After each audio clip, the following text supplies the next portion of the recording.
Assalamualaikum warahmatullahi wabarakatuh. Bertemu kembali dengan channel Langgeng Budaya. Pada kesempatan kali ini saya akan bercerita tentang salah satu tokoh wayang yang bernama Dewi Chani atau Dewi Windradi. Tapi sebelum saya bercerita tentang tokoh wayang Dewi Chani atau Dewi Windradi, saya ucapkan terima kasih banyak kepada teman-teman yang sudah memantau channel Langgeng Budaya, yang sudah subscribe, like, komen, dan share. Terima kasih. Tanpa panjenengan sedaya mungkin channel Langgeng Budaya tidak bisa berkembang. Dewi Chani atau Dewi Windradi. Kalau wayang gaya Jawa Timuran lebih kondang, lebih terkenal dengan sebutan Dewi Chani, tapi di gaya Surakarta dan Yogyakarta mungkin terkenal dengan Dewi Windradi. Dewi Chani sebetulnya bidadari di kayangan Suralaya. Cantik jelita, tetapi kecantikan Dewi Chani ketika di kayangan Suralaya, Dewi Chani sepertinya memancing kepada para dewa, pada para Hapsara, pada para Bathara untuk kasmaran kepada Dewi Chani. Dan ternyata banyak para dewa yang kasmaran dengan Dewi Chani, sampai-sampai Bathara Guru marah. Dewi Chani diturunkan di bumi atau di Mercapada supaya keadaan Suralaya tentram. Dewi Chani turun di dunia di Arcapada. Ketika Dewi Chani turun di Arcapada, mandi di suatu sendang atau teloga. Di situ ada raja raksasa, Ratu Buta. Ratu Buta dari negari Lobanpura atau Windu Jladri. Namanya Prabu Gajah Gajindra. Prabu Gajah Gajindra. Nah, Gajah Gajindra, Ratu Buta, raja raksasa yang mempunyai kepala gajah. Oleh sebab itu dinamakan Gajah Gajindra. Gajah Gajindra sebetulnya berkeinginan untuk menghadap para dewa. Tanya kepada para dewa sebetulnya siapa orang tuanya. Ketika lewat di suatu telaga, Prabu Gajah Gajindra melihat Dewi Chani yang sedang mandi. Dewi Chani sedang mandi di telaga tanpa busana, Lalu pakaian yang berada di tepi telaga itu dicuri oleh Prabu Gajah Gajindra, Ratu Lobanpura atau raja di negara Windu Jladri.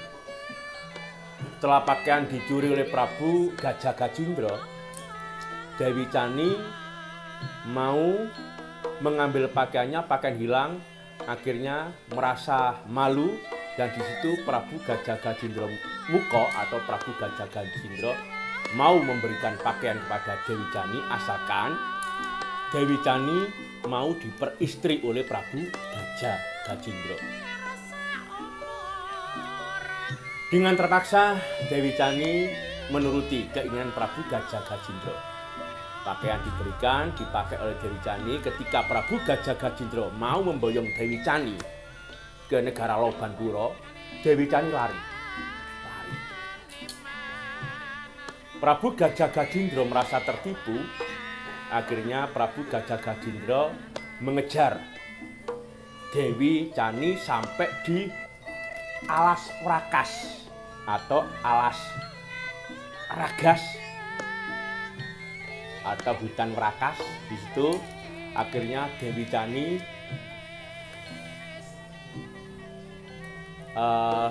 tidak bisa lari, akhirnya dengan terpaksa mau diperistri oleh Prabu Gajah Gajindra dengan persyaratan Prabu Gajah Gajindra membawa Dewi Chani ke negara Lobanpura harus naik kereta kencana. Lalu diiring oleh prajurit atau wadyabala negara Lobanpura. Lah, dari hutan Wrakas, alas Wrakas harus dibuatkan jalan lurus menuju ke negara Lobanpura. Keinginan Dewi Chani, permintaan Dewi Chani dituruti oleh Prabu Gajah Gajindra, pulang Prabu Gajah Gajindra untuk menyiapkan kereta kencana, menyuruh prajurit membuat jalan lurus dari negara Lobanpura ke hutan Wrakas atau alas Wrakas pulang. Tapi sebelum pulang, supaya Dewi Chani tidak bisa lari atau tidak bisa meninggalkan hutan Wrakas, Dewi Chani dibuatkan gedong tiban. Gedong tiban, Dewi Chani berada di dalam gedong tiban, tidak bisa keluar, ditinggal oleh Prabu Gajah Gajindra. Dewi Chani sudah nggak bisa keluar di dalam gedong tiban. Dan diceritakan ada putra dari, kalau menurut buku Wayang Pondok Kelir, kumpulan lakon wayang Purwo Gaya Jawa Timuran yang ditulis Ki Surwedi, ada putra dari pertapan Bujo Geni atau Kunjoro Geni, putra dari Resi Gulono, yaitu Bambang Wigutomo. Bambang Wigutomo, putra dari Resi Gulono dari pertapan Bujo Geni atau Kunjoro Wesi. Bambang Wigutomo mendapat perintah dari ayahnya Resi Gulono, kelak Bambang Wigutomo akan menjadi raja. Oleh sebab itu harus membabat atau menebang hutan. Kalau sudah bersih pohon-pohon di hutan, Wigutomo bisa mendirikan kerajaan. Dan Wigutomo sampai di hutan Wrakas, sampai di alas Wrakas. Wigutomo muda nggih, Bambangan nggih. Wigutomo muda, Bambangan.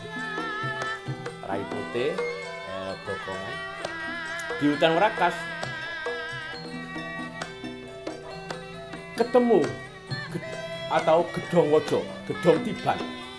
Di situ di dalamnya ada suara wanita yang minta tolong. Akhirnya gedong tiban dibuka oleh Bambang Wigutomo, muncullah Dewi Chani.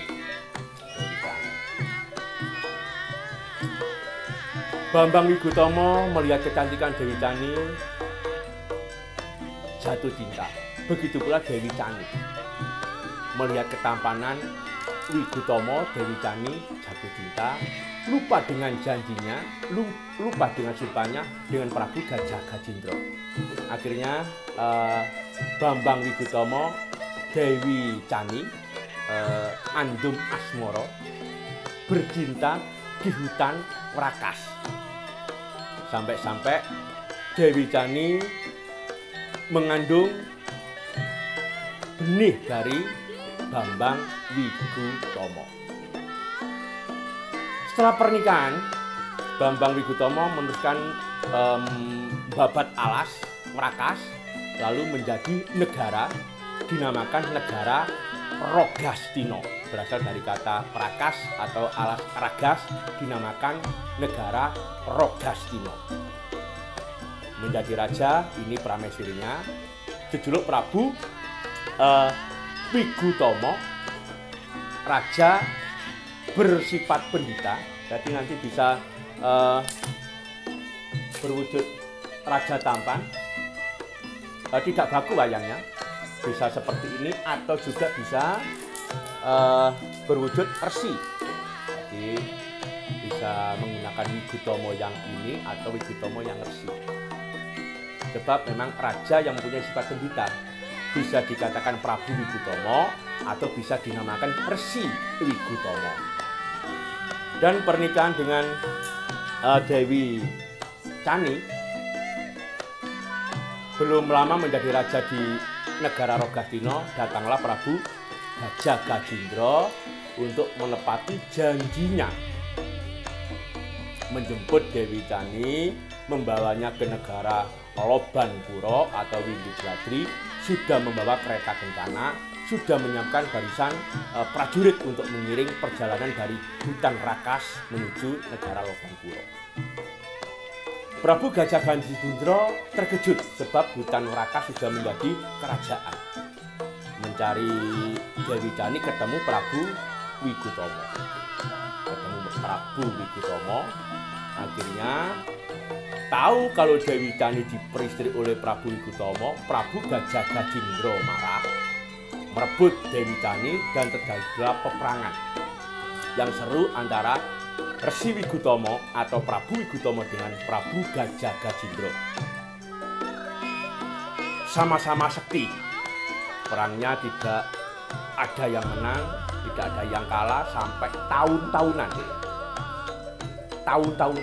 Kalau menjelang maghrib atau menjelang matahari terbenam, perang berhenti, lalu pagi hari matahari terbit dari timur melakukan peperangan lagi. Jadi setiap hari seperti itu, sama saktinya, sama digdaya memperebutkan Dewi Cani. Jadi Dewi Cani diperebutkan oleh Prabu Gajah Gajindra, dan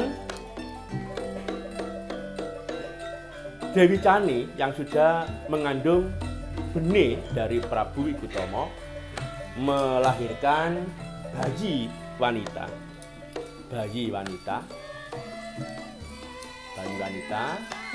itu diberi nama oleh Resi Wigutomo Dewi Anjani. Jadi sementara sampai di situ cerita tentang Dewi Cani yang dulunya bidadari dari Suralaya, membuat onar yang dengan kecantikannya sampai-sampai dewa di kayangan semua jatuh cinta kepada Dewi Cani. Akhirnya Dewi Cani turun di dunia, turun di Mercapada, diperebutkan antara Prabu Gajah Gajindra dengan Resi Wigutomo dan melahirkan putri yang dinamakan Dewi Anjani. Untuk cerita berikutnya, untuk cerita selanjutnya bisa disambung di video selanjutnya. Terima kasih para pemirsa. Itu cerita tentang Dewi Cani. Bisa dilanjut mengenai cerita-cerita yang lain. Sampai jumpa di lain kesempatan. Wassalamualaikum warahmatullahi wabarakatuh.